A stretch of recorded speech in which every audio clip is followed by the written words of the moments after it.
Oh, I'm sorry. Did you guys not know? A win is a win.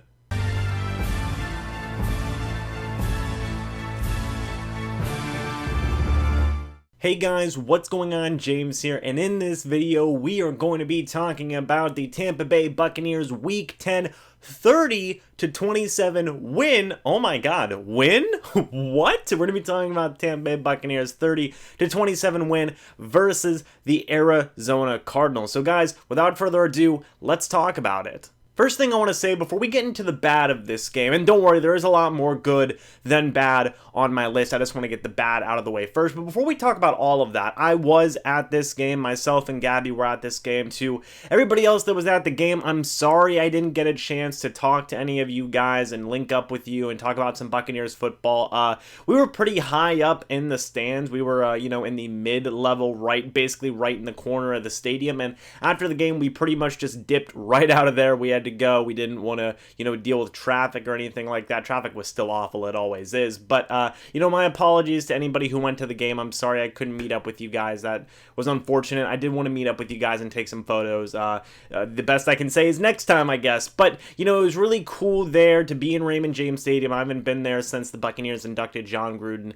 into the Ring of Honor, and that atmosphere and the crowd that was there. I've seen a lot of people say that there weren't a lot of people there. I'm going to be uploading a vlog later this week to the channel, chronicling my adventure in this game, and in my opinion there was a healthy amount of people there in the lower and middle bowls. In the top bowls there weren't anybody because they would have been fried by the sun, but I would like to say that there were a decent amount of people there in my opinion, and they were loud, okay? The only points when they were really defeated and dejected was whenever it looked like the Tampa Bay Buccaneers were going to lose, and I think you can say that for any fan base. Whenever the Buccaneers told them, hey, get loud, they were getting loud, in my opinion. So, take that for what you will. I was happy I was there. I was happy I went to the game. Resulted in a Buccaneers win. I think they're 2-1 now in terms of games I've gone to. Maybe even 3-1 if you want to count the watch party I hosted earlier on this year in terms of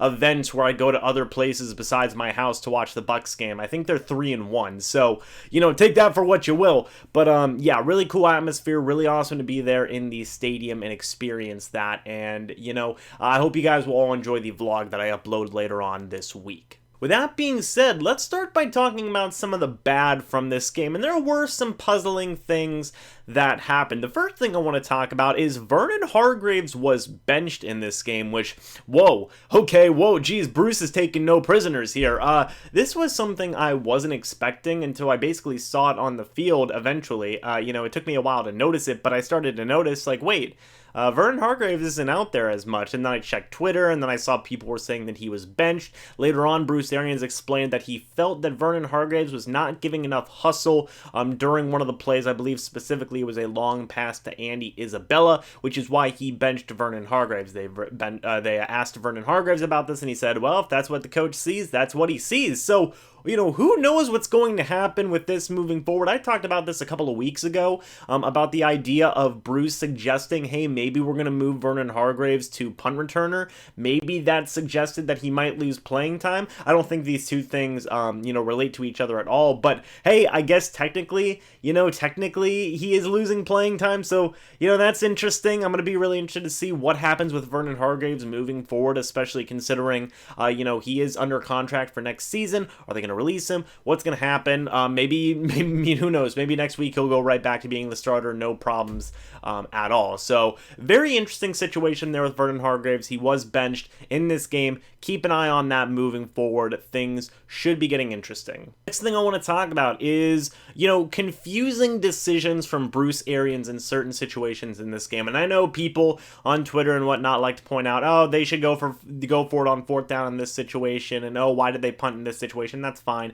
I've been reading that for weeks. But, the one thing I do want to talk about, which was pretty embarrassing, all things considered, is that Bruce Arians used two challenges in this game, okay? He challenged the fumble that Lavonte David had, and we will talk about Lavonte David later on, and then Bruce Arians challenged a pass interference call that, he did not succeed in challenging. So, he then proceeded to challenge another play. It was a sack on Kyler Murray. Fair credit, it was a sack. Bruce Arians, I don't blame him for challenging it, even if he didn't have any more challenges. I understand that he wanted the play to at least get looked at. Kyler Murray was sacked on that play. Shaq Barrett was robbed, but, he didn't have any more challenges left. So the referee had to come out and say, Bruce Arians, or not Bruce Arians specifically, the Tampa Bay Buccaneers tried to challenge this. They don't have any more challenges left, so they just lose a timeout, which was super embarrassing to hear. It was whack, man. It was whack to hear. You hate to see it. I don't know why that happened, because Bruce has talked about the entire season about having a former NFL referee on his staff that is in his headset telling him when to and when not to challenge things. You think if anybody was going to keep track of how many challenges Bruce Arians has used this game, it would be the former freaking NFL referee. But with that being said, it was pretty puzzling to see and hear and just watch. It was embarrassing. I didn't like it. I wanted to move on from it as quickly as possible, but it was a weird decision by far. Next thing I want to talk about is anybody versus Christian Kirk. That includes Ryan Smith, the cornerback, not the special teams player, because Ryan Smith, the special teams player, is actually pretty good. That's not what I want to talk about. I want to talk about Ryan Smith, the cornerback. They had him out there. Bruce Arians said earlier this week that he was going to possibly use Ryan Smith a little bit more as a slot cornerback. He did. Oh boy, that didn't go well. Christian Kirk burned Ryan Smith for a long touchdown. That was a bad look. And then later on in the game, he did the same thing to somebody else. I don't remember if it was Sean Murphy Bunting, MJ Stewart, or whoever, but Christian Kirk burned another Buccaneers cornerback for a touchdown. You guys will have to let me know down in the comments section below. And then finally, Christian Kirk caught a third touchdown pass. This time, it was technically against Devin White, although it was just a really nice pass by Kyler Murray. It was even tipped by Devin White, and Christian Kirk still caught it. So anybody versus Christian Kirk in this game is automatically on the bad list, because they all just did bad against Christian Kirk. He had a career day. He did awesome, and nobody could go up against him, apparently, in this game. The second to last thing I want to talk about was another embarrassing thing that happened. That was the fake punt. Andy Lee threw, I believe, a 34-yard pass to Pharaoh Cooper on us, and man, we could have used that, turnover on downs in a big way. That was just, that was your typical embarrassing Bucs moment of the week, was this fake punt being super successful against us. It happens, there's nothing we can do about it. We just have to sit there and laugh.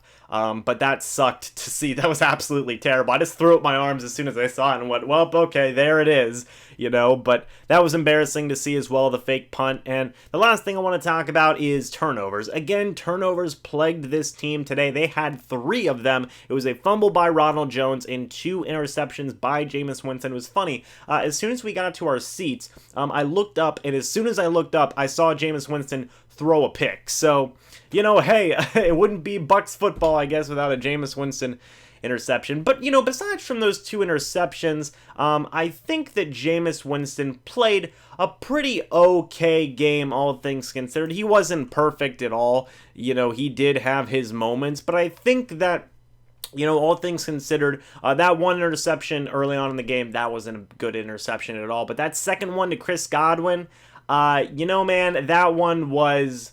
I don't necessarily think that was all Jameis's fault, I really don't think so. So, all in all, the interceptions, I can forgive those. The Rojo fumble, that was another bad look. That was just another embarrassing moment. Rojo, it seemingly got hit by air and just fumbled the ball. So you can't have that. We got to clean up the turnovers. I've been saying it for weeks and weeks and weeks and weeks and weeks now. We got to clean up the turnovers, and we will be such a much better football team. And unfortunately, the turnovers continued in this game. It was very unfortunate to see. Finally, we can start talking about the good. And do you guys see how much... This is the good list. Do you guys see how much good I have on this list? This could be a whole video, honestly. The first 2 players I want to talk about are Ronald Jones and Peyton Barber. Now, aside from that one fumble, Ronald Jones had a phenomenal day. He had 106 total yards and a touchdown. He wasn't as effective as a runner. He was more effective as a receiving back. Imagine that. You try and use Ronald Jones as a 3-down back. Things go pretty well.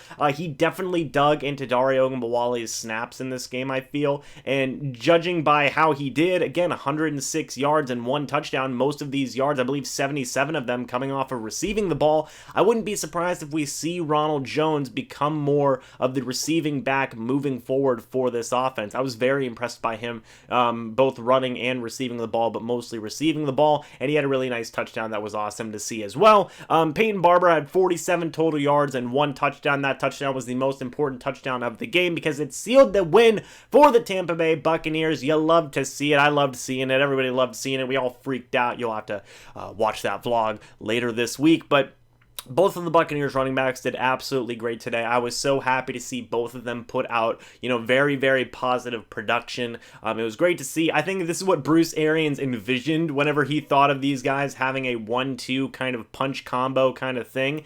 And, it was on full display for this game. It worked out beautifully. And I loved seeing both the running backs get this much production in this game. Finally, the last 3 offensive guys I want to talk about are Mike Evans, Chris Godwin, and O.J. Howard, the 3 top receiving targets for the Tampa Bay Buccaneers. Who would have guessed that all 3 of them would have a good game? Mike Evans finished with 4 catches, 82 yards. We all know. Mike Evans is the freaking best, okay? We all know this. It's not a secret anymore. He's on his way to breaking NFL records as well as Bucs records. He's just an absolute beast. Chris Godwin, 6 receptions, 74 yards. He continues to just be, again, amazing. I think both these guys have the potential to finish top 5 in terms of receiving yards and even maybe receiving touchdowns this year because they're both that good. When Chris Godwin's contract runs out, I'm scared. I wonder how much money the Buccaneers are going to give Chris Godwin. I pray that they don't let him go into free agency in the next year or 2 because that would make me really upset. But, Chris Godwin had a phenomenal game, as did Mike Evans. And then O.J. Howard, he had the biggest bounce back game, I think, out of almost anybody on this entire team, okay? He finished with 4 receptions, 47 yards, and a touchdown. Hey, great. You know what I mean? Keep it going. Please. We need O.J. Howard. Please keep this going. We need to see more of this O.J. Howard. I know it wasn't like an insane stat line, like, oh, he didn't have 80 or 100 yards or something like that, but this is a good start. He had a touchdown. He made a couple of nice grabs. He was making the grabs in this game that he hasn't made earlier on this season. O.J. Howard looks like he's, regaining some of his confidence and getting back to the old O.J. that we all know and love. I think bouncing back from that injury was huge for him in terms of him saying to himself, hey, you know what? I'm coming back from this injury. I had a couple of weeks to heal up and get my mind right. I'm going to come back and I'm really going to go all out for it. So these 3 weapons were awesome to see, considering they are the Buccaneers' 3 top receiving weapons. You love to see all 3 of these guys get a chance to go out there and make some type of decent impact on the game. So all 3 of these guys, they are amazing. They're the Buccaneers' amazing young core of receiving targets, and let's hope they keep on doing amazing things in the coming weeks. Finally, we get to the big one. I want to talk about the defense, and I have a lot of people listed here. Jordan Whitehead, MJ Stewart, they both did some good things today. MJ Stewart finished with 8 tackles. Good lord.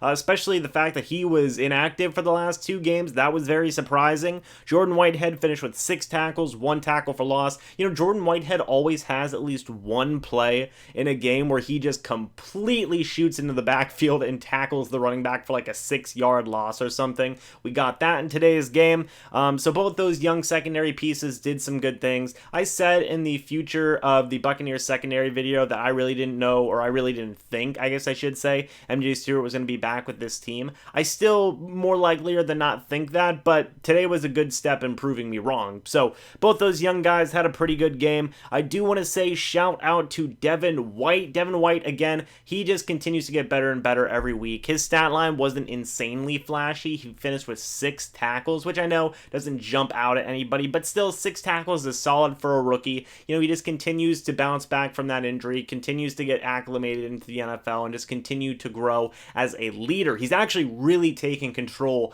of the Buccaneers rookie class this past draft, so I'm really excited to see that. He's basically saying to all these guys like, hey, we've got to get our stuff together. We're rookies, but we can still make an impact. Let's go. And it starts with me since I was the first round draft pick. So I'm going to lead you guys. Let's go. So that was awesome to see. I love seeing Devin White take charge of his young group of guys. He's basically like, a rookie squad leader or something like that, which it's cool. Okay, it just sounds fun. Okay, that Devin White's just taking all these rookies and he's like, okay, we're the rookie squad, but let's go dominate. You know what I mean? Let's go be great. I'll be the leader. Let's go.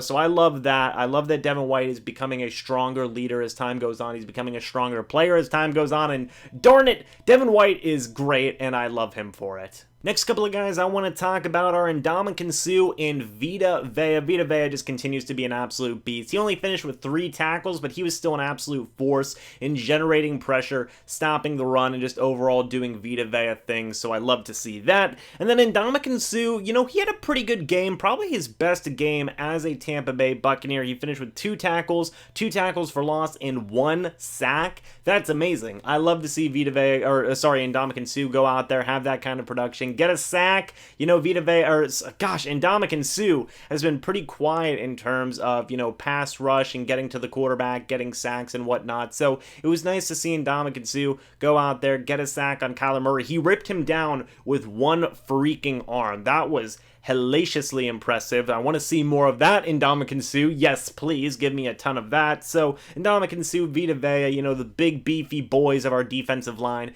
just continue to be great, not just in the run game, but it's looking more and more that they're getting more involved in the pass rush as well. The last 3 guys I want to talk about were, in my opinion, the 3 most important players for the Buccaneers defense today. We are first going to talk about Shaq Barrett, who was named the player of the game. I love you, Shaq. I love you so much, but in my opinion, I don't know if you were the player of the game today. I would rather give it to one of the other 2 guys I'm going to talk about here. But Shaq Barrett still had a phenomenal game. He finished with 3 tackles, 2 tackles for loss, and 1 sack. I believe he is at 11.5 sacks now for the year. Should have had 12.5, but he was absolutely robbed. Oh well, he'll get it later on. But Shaq Barrett just continues to be amazing. He was getting pressure all game. Can we just re-sign him, please? I actually have a video coming out soon on why the Tampa Bay Buccaneers should re-sign Shaq Barrett, as if you needed a reason, but I still felt it was a fun topic to talk about, so yeah, I'll have that video coming out soon. It's just going to be me gushing about Shaq Barrett for probably like 20 minutes, but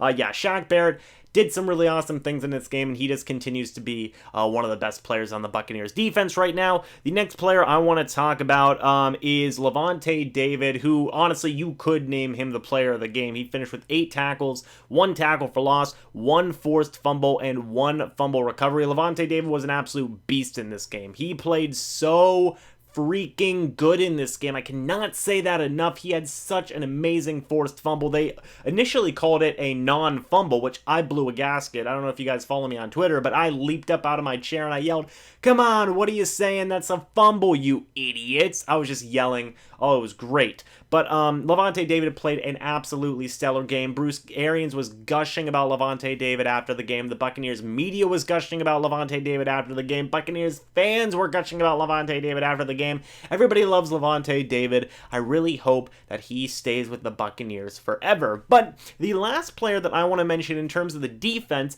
is, in my opinion, the player of the game because of just the impact he had in the game and the bounce back he had from last week. And that's rookie cornerback Jamel Deane. He finished with 2 tackles, 4 pass deflections, 1 tackle for loss, and 1 interception. When's the last time you guys saw the Buccaneers get an interception? I feel like it's been a while. It probably hasn't been. You guys can let me know down in the comment section below, but I really don't remember the last time the Buccaneers had an interception. I feel like we haven't gotten that many this year, and oh boy, what a right time for Jamel Deane to get an interception. For him to, come back from the game he had last week versus Seattle, which wasn't a terrible game, but it wasn't a great game under any circumstances. For him to come back, have 4 pass deflections, have 2 tackles, have a tackle for loss, and then have the game-sealing interception. It was in Buccaneers territory, okay? The Arizona Cardinals were marching down the field to pretty much, seal the game and win the game, and Jamel Deane intercepted it, and it was the greatest thing I've seen today. I almost said all time, but that would be over exaggerating. But it was a phenomenal play. It was great. Jamel Deane really bounced back, and it was so awesome to see. He's my player of the game for this game. I loved seeing him bounce back the way he did. The Buccaneers players were super happy for him. Bruce Arians was super happy for him. Everybody's happy for Jamel Deane since he had, an amazing comeback story in today's game versus the Cardinals. So, yeah, that was really, really cool to see from the young rookie. Finally, guys, last two people I want to mention are Matt Gay and Bradley Pinion, who had a freaking awesome game, by the way. Matt Gay, 3 for 3. He did miss one, but he got another chance and he nailed it. Just continue to be great. Matt Gay, people aren't mentioning that enough, I feel like. Matt Gay has been so good since that New York Giants game. Like, oh my God. And then also Bradley Pinion had just such a good game today. He punted 3 times, and 2 of them were in the 20-yard line of the Arizona Cardinals. Like, yes, please, give me more of that punting, Bradley Pinion. I know people are going to be like, oh, James, it's punting. But, dude, that matters. Field position matters in such a big way, and Bradley Pinion really helped out the Buccaneers a lot in today's game. So, yeah, Bradley Pinion, Matt Gay, keep up the awesome special teams work. We love you for it. I guess I should also mention Bradley Pinion. He's the people's champ. But guys, that's it for this very long review. Let me know what you thought about everything I talked about down in the comment section below. What did you think about the bad things like Vernon Hargreaves getting benched? The other cornerbacks that, didn't do so great up against these Arizona Cardinals wide receivers, and maybe the turnovers. You guys can talk about the turnovers as well down in the comment section below. And what did you think about all the good? I really thought that there was a lot of good to take away from this game, both on the offensive and defensive side of the ball. I mean, Jesus, look at this list. I cannot stress that enough. That is all my good list. So, there was a lot of good from this game, I feel like, obviously, because we won. So, yeah, let me know what you guys thought about this entire game down in the comment section below. Again, thank you so much for watching this video. I hope you all enjoyed, and thank you again for so much for the support that you guys have been giving the videos lately, all the likes and the comments. It really does help the channel grow, so that is always greatly appreciated. But, guys, again, thank you so much for watching this video. Hope you all enjoyed, but until the next video or the next live stream, I'll see you guys in the next one. But until then, and as always, guys, goodbye for now, and go Bucs!